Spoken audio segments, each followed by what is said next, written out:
जय श्री कृष्णा। स्वागत करते हैं आपका Rajasthan quick revision introduce to Rajasthan के अगले पार्ट में, जिसमें हम लेके आए हैं कि पंचायती राज जो संस्थान थे उनमें संबंधित कौन कौन सी समितियां केंद्र लेवल पे थी और राजस्थान के लेवल पे थी। ये सीरीज, ये राजस्थान की क्विक रिवीजन की सीरीज हमने इसलिए चलाई है क्योंकि जब आप एग्जाम हॉल में पहुंचे, एग्जाम हॉल सेंटर पर पहुंचे, उसके 15 मिनट पहले ये जो प्लेलिस्ट है उनके सारे आप एपिसोड, सारे जो पार्ट है, आप एक बार में 15 या 20 मिनट में आप कवर कर लिए, ताकि आपको ज्यादा से ज्यादा वहां पर क्वेश्चन दिखे और आपका रिवाइज टू रिवीजन हो, रिवीजन का रिवीजन हो, ताकि आपको एग्जाम क्वेश्चन सोल्व करने में आसानी हो। तो चलते हैं आज पंचायती राज से संबंधित समितियां कि कौन कौन सी समितियां पंचायती राज संस्थान से संबंधित थी भारत के स्तर पर और राजस्थान के स्तर पर, और कब कब बनी थी। इस सीरीज से बहुत सारे क्वेश्चन निकलेंगे। जैसे एक थी बलवंत राय समिति जो 1857 बनी थी, तो क्वेश्चन ये भी आता है कि बलवंत राय समिति कब बनी थी, 1957 में, और कौन सी समिति पंचायती राज समिति से संबंधित थी, तो कौन होगी, बलवंत राय समिति। आगे कौन बनी थी, के संतानन समिति बनी थी, वो कब बनी थी, 1963 में। फिर एक समिति है सादी गली समिति, वो कब बनी थी, 1964 में। गिरधारी व्यास समिति वो 1973 में बनी थी। किससे संबंधित है, पंचायती राज संस्थान है। पंचायती राज संस्थान है जो जो पीआरआई है, उनमें क्या क्या रिफॉर्म, क्या क्या बातें शुरू शुरू में लागू की जानी चाहिए थी भारत स्तर पर, वो सारी इन समितियों ने सिफारिश दी। अशोक मेहता समिति 1977 में।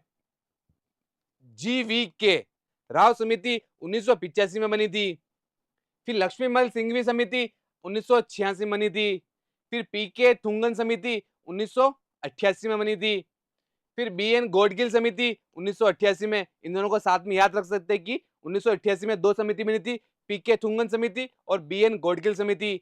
फिर नाथूराम मिर्जा समिति 1991 में बनी थी।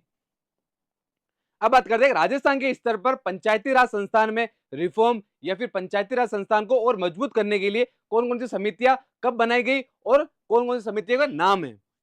ये बहुत इंपॉर्टेंट, राजस्थान के लिए इंपॉर्टेंट है, क्योंकि राजस्थान की चीजें पढ़ रहे हैं अपन, तो राजस्थान के एग्जाम आ सकते हैं कि पंचायती राज संस्थान के लिए क्या क्या चीजें ऐड की गई, रिकमेंडेशन सिफारिश दी गई, किन किन समितियों द्वारा दी गई। हरिश्चंद्र माथुर समिति ने 1963 में पंचायती राज संस्थान के लिए सिफारिश दी थी। फिर सादी गली समिति ने 1959 में। फिर गिरधारी लाल व्यास समिति ने 1973 में,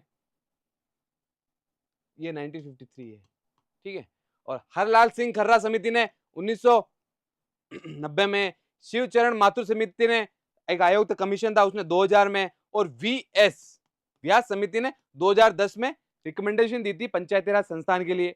तो ये था राजस्थान क्विक रिवीजन या इंट्रोड्यूस टू राजस्थान का अगला पार्ट, जिसमें हमने बात की पंचायती राज संस्थाएं में कौन कौन सी समिति का भारत और राजस्थान के स्तर पर क्या क्या योगदान था और क्या क्या नाम था और कब कब ये उनकी रिपोर्टें आई थी।